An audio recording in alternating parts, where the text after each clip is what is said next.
2024 లేదా 25లో డిగ్రీ లేదా బీటెక్ చదివారా? సాఫ్ట్వేర్ జాబ్ కోసం ఎదురు చూస్తున్నారా? అయితే కోడ్ జ్ఞాన్ 100 డేస్ కోర్సులో చేరండి, జాబ్ సాధించండి. Welcome to Suman TV. నేను మీ సుమన్ టీవీ నాగ్.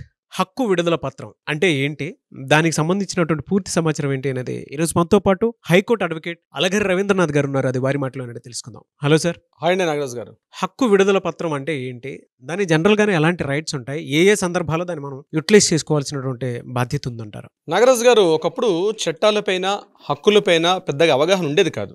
కానీ ఇటీవల ఒక దశాబ్ద కాలంగా చూసినట్లయితే చట్టాల మీద కొంత అవేర్నెస్ అయితే పెరుగుతుంది. ఇది అవసరాన్ని అడ్వాంటేజ్గా తీసుకున్న వ్యక్తులు దీన్ని మంచిగా వాడుకుంటున్నారు, తెలియని వాళ్ళు దీన్ని చెడుగా కూడా ఉపయోగించుకునే అవకాశాలు కూడా ఉంటున్నాయి.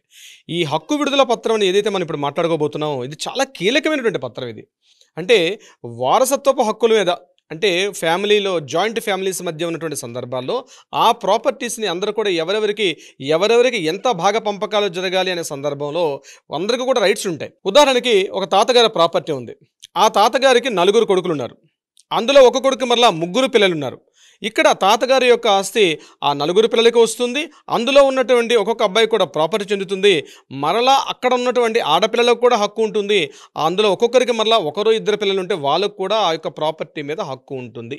ఇక్కడ హక్కు విడుదల పత్రం ఎక్కడ మనకి ఇక్కడ అప్లై అవుతుందంటే, మిగిలినటువంటి 4 కుమారుల్లో, ఇప్పుడు నేను చెప్పిన తాతగారు 4 కుమారుల్లో, లేకపోతే కుమారులు కావచ్చు, కుమార్తెలు కావచ్చు, ఎవరైనా కావచ్చు, వాళ్ళు ఉన్న సందర్భాల్లో వారికి ఉన్నటువంటి లీగల్ రైట్ ఏదైతే ఉందో, అంటే తాతగారి యొక్క ఆస్తి మీద వారికి ఏదైతే చట్టబద్ధంగా వారికి ఏదైతే హక్కు వచ్చిందో ఆ హక్కుని వదులుకోవడాన్ని హక్కు విడుదల పత్రం ద్వారా వాళ్ళు విడుదల చేస్తారు. అంటే తమకు ఉన్నటువంటి ఆస్తి హక్కుని, మాకు ఈ ప్రాపర్టీ అవసరం లేదు. ఎక్కడ ఎక్కువగా దీని గురించి మనం డిస్కస్ చేస్తామంటే, ఆడపిల్లలకి పెళ్లి చేసి వెళ్ళిపోయిన సందర్భాల్లో, ఇటీవల కాలం గడిచిన దశాబ్ద కాలం నేను చెప్తున్నాను, పెళ్లిళ్ళు అయిపోయి అత్తవారింటికి వెళ్ళిపోతున్న సందర్భాల్లో ఈ యొక్క ప్రాపర్టీకి, ఏది ఆ అమ్మాయికి తన తండ్రి ద్వారా సంక్రమించిన ఆస్తి ఏదైతే ఉందో ఆ ఆస్తి యొక్క మరలా పెళ్లిళ్ళు అయిపోయి వేరింటికి వెళ్ళిపోయిన తర్వాత, లేదా ఆ పెళ్లికి వెళ్ళిన సందర్భాల్లో ఆ ప్రాపర్టీని అమ్మి కానీ, లేకపోతే ఇతరత్ర పెళ్లి ఖర్చుల నిమిత్తమో, లేకపోతే కట్నం సందర్భించి ఏదైనా ఆ అమ్మాయికి పంపించే సందర్భాల్లో ఇక ఆ అమ్మాయికి ఈ యొక్క ప్రాపర్టీ మీద హక్కులు లేవు అని చెప్పి ఈ అన్నదమ్ములు ఆ అమ్మాయికి చేత ఒక పత్రం రాయించుకుంటారు. దీన్ని హక్కు విడుదల పత్రం అంటారనమాట. అంటే చాలా సందర్భాల్లో ఆడపిల్లకి ఈ విషయం తెలియదు చాలామందికి.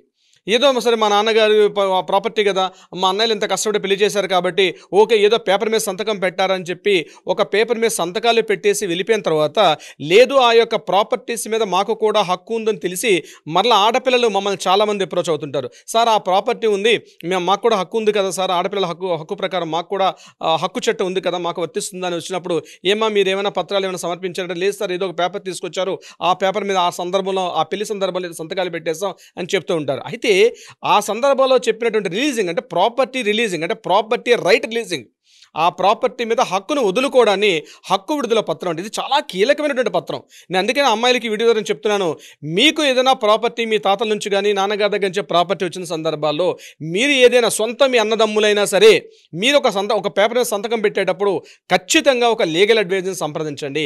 అది ఏం రాసుకుంటారు, మీరు వైట్ పేపర్ మీద సంతకం పెట్టేస్తారు. నేను చెప్పేది 100 రూపీస్ పేపర్ కానీ 50 రూపీస్ పేపర్ కానీ లేకుండా ఖాళీ తెల్ల కాగితం మీద సంతకం పెట్టినా సరే వర్తిస్తుంది ఈ హక్కు విడుదల పత్రం. ఇది 1908 యాక్ట్ ప్రకారం మనకి ఆడపిల్లలకు హక్కు విడుదల పత్రాన్ని మెన్షన్ చేయడం జరిగింది. అంటే ఆ ప్రాపర్టీ మీద పూర్తిగా హక్కులు విడుదల చేసేసుకుంటారు కాబట్టి ఇక అన్నదమ్ములు భాగ పంపకాలు చేసుకుంటారు. ఇది ఒక సందర్భం. నేను మరొక సందర్భాన్ని చెప్తాను. ఒక ఇద్దరు పర్సన్స్ కలిసి ఒక కంపెనీ ఫ్లోట్ చేశారు. ఆ ఫ్లోట్ చేసి కంపెనీ బాగా డెవలప్ అయింది. డెవలప్ అయిన తర్వాత కొంత ప్రాపర్టీని ఆ యొక్క సంస్థ పేరు మీదుగా కొన్నారు. కొన్న తర్వాత ఆ యొక్క వాల్యూస్ పెరిగాయి. అంటే ఇటీవల కాలంలో ఆస్తుల యొక్క వాల్యూస్ చాలా పెరిగిన తర్వాత ఈ యొక్క వివాదాలు ఎక్కువ అవుతున్నాయి. అయితే ఇందులో తెలివైనటువంటి భాగస్వామి ఏం చేస్తారంటే, కాస్త సెకండ్ పార్ట్నర్, థర్డ్ పార్ట్నర్, కొంతమంది పార్ట్నర్స్ ఉంటే ఆ పార్ట్నర్స్ చేత కొన్ని సంతకాలు పెట్టించుకుంటాడు. అంటే మనం కంపెనీ అసెట్ మీద ఒక ప్రాపర్టీ కొన్నాం, సో ఈ ప్రాపర్టీని కంప్లీట్గా మీరు ఇక్కడ ప్రాపర్టీ మీద రైట్ రిలీజ్ చేసేస్తామని చెప్పి ఒక ప్రాపర్టీ మీద రిలీజింగ్ ఆర్డర్స్ కూడా పెట్టేస్తారంటే ఆ ప్రాపర్టీ మీద ఈ పార్ట్నర్స్కి ఎటువంటి కూడా హక్కు లేకుండా పెట్టుకునే పత్రం. ఇది మంచిగా వాడతారు. అందుకే మీకు స్టార్టింగ్లో చెప్పాను, ఇది మంచిగా వాడతారు, చెడుగా వాడతారు. అంటే అటువంటి సందర్భాల్లో కూడా ఈ యొక్క హక్కు విడుదల పత్రం అనేది ఉపయోగపడుతుంటుంది. ఇలా జాయింట్ ప్రాపర్టీస్లో కానీ, లేదా ఫ్యామిలీ నుంచి వచ్చేటువంటి ఒక అసెట్ ప్రాపర్టీస్లో కానీ, లేదా ఒక సంస్థకు సంబంధించిన ప్రాపర్టీస్ కానీ, ఇంతే కాకుండా ఒక భార్యాభర్తలు కలిసి ఒక ప్రాపర్టీ కొనుక్కున్నారు, పెళ్ళైన తర్వాత ప్రాపర్టీ కొనుక్కున్నారు, బాగుంది మ్యారేజ్ లైఫ్, ఓ 10 ఏళ్ళు బాగానే డీల్ చేశారు. ఏదైనా సందర్భాల్లో వాళ్ళిద్దరి మధ్య మనస్పర్ధలు పెరిగిన తర్వాత డివోర్స్ కోరుకుంటారు. డివోర్స్ కోరుకున్న సందర్భాల్లో కోర్టులకు ఎక్కినప్పుడు ఆ ప్రాపర్టీ ఎవరికి చెందుతుందనే విషయంలో ఈ తెలివైన భర్త కావచ్చు, తెలివైన భార్య కావచ్చు ఏం చేస్తుందంటే ఒక ఈ ప్రాపర్టీ రిలీజింగ్ ఆర్డర్, అంటే ప్రాపర్టీ రైట్ రిలీజింగ్ ఆర్డర్, హక్కు విడుదల పత్రం మీద సంతకాలు పెట్టించుకొని దీని మీద నీకు ప్రాపర్టీ రైట్స్ లేవని చెప్పి కూడా కోర్టుకు వచ్చే సందర్భాలు కోకొల్లగా కనిపిస్తుంటాయి. అంటే హక్కు విడుదల పత్రం ఏదైతే ఉంటుందో ఇది చాలా కీలకమైనటువంటి పత్రం. ఇది మనకి క్లియర్గా చెప్తున్నారు. సో నేను ఈ వీడియో ద్వారా చెప్పేటంటే గుర్తు పెట్టుకోవాల్సింది, దీని మీద సంతకాలు పెట్టేటప్పుడు మీ భాగస్వామి ఎంత మీకు రిలయబుల్గా కనిపించినా ఎప్పుడైనా పేపర్స్ మీద సంతకాలు పెట్టకండి దయచేసి. అది మాత్రం నేను ఒక సూచనగా చేస్తున్నా. ఇక మన టాపిక్లోకి వెళ్ళేటప్పుడు దీన్ని ఎలా వాడతారంటే, ఒకటి ఖచ్చితంగా ఈ యొక్క ప్రాపర్టీని ఖచ్చితంగా రిజిస్ట్రేషన్ చేసుకోవాలి. హక్కు విడుదల పత్రం మంచిగా మాట్లాడుకునేటప్పుడు ఏంటంటే అన్ని సందర్భాల్లో కిడిన మాట్లాడుకోలేం కాబట్టి మంచిగా మాట్లాడుకునేటప్పుడు ఈ హక్కు విడుదల పత్రం ఏదైతే ప్రాపర్టీ రైట్ రిలీజింగ్ యాక్ట్ వస్తుందో, ఆ రిలీజింగ్ వస్తుందో దీని మీద నేను పూర్తిగా వదిలేసుకుంటున్నాను హక్కులు అనుకునేటప్పుడు రిజిస్ట్రేషన్ ఆఫీస్కి వెళ్ళి ఇద్దరు కూడా ఆ రిలీజింగ్ చేసినటువంటి పర్సన్ యొక్క సంతకం కూడా అవసరం. దీనితో పాటు ఇద్దరు సాక్షులు కూడా సంతకాలు పెట్టించుకోవాలి.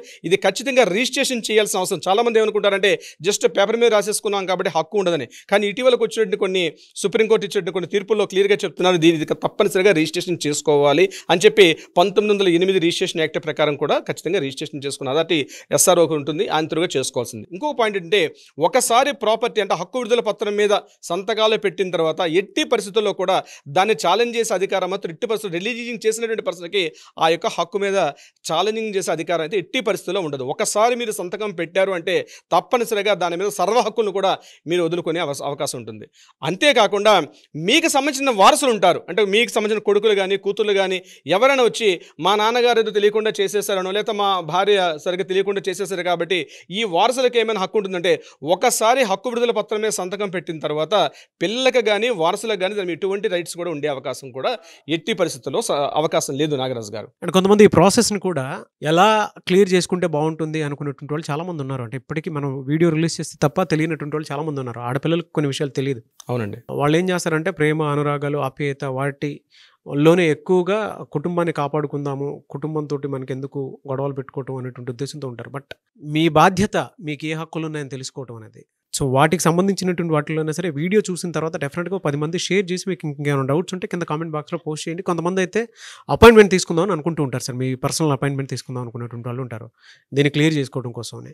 సో మీ పర్సనల్ అపాయింట్మెంట్ తీసుకోవాలి అంటే ప్రాసెస్ ఏంటి, ఎలా? కింద స్క్రోల్ అవుతున్న నెంబర్ని కాంటాక్ట్ కానీ అట్లీస్ట్ వాట్సాప్లో డీటెయిల్స్ పంపిస్తే మా పర్సన్స్ సంప్రదిస్తారు. లేకపోతే మీరు డైరెక్ట్గా ఆ నెంబర్కి కాల్ చేసి కూడా అపాయింట్మెంట్ తీసుకోవచ్చు Nagaraj garu. Anyways thank you so much Alagar Ravindranath గారు.